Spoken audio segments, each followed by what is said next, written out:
Jatend migao mar mwandu mawuok Elo Hassan Joho osingone jo Kenya ni chenro mar kunyo mula e gwenge ma Ikolomani e kaunti ma Kakamega idhi tim e yo ma huyanga kendo jopiny biro neno ber ma chenro no.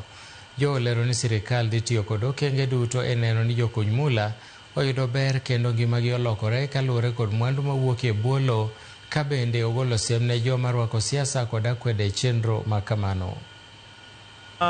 What I want to urge my brothers and sisters in the country is that let us not critique and politicize negatively, because mining doesn't only happen in Kenya.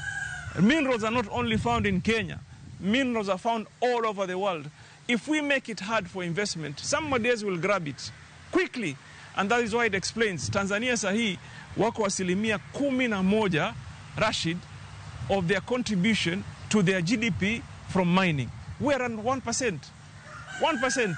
So swali ambao najiuliza mimi, should we continue to speculate to say tuko na rasilimali and we make it hard ziende kukaa chini ya ardhi na hazisaidii mtu? What is important to note, katika royalty inagawanywa mara 3. Mara moja inaenda kwa serikali ya kitaifa 70%. Mara ya pili 20% goes to county government and 10% goes directly to the community.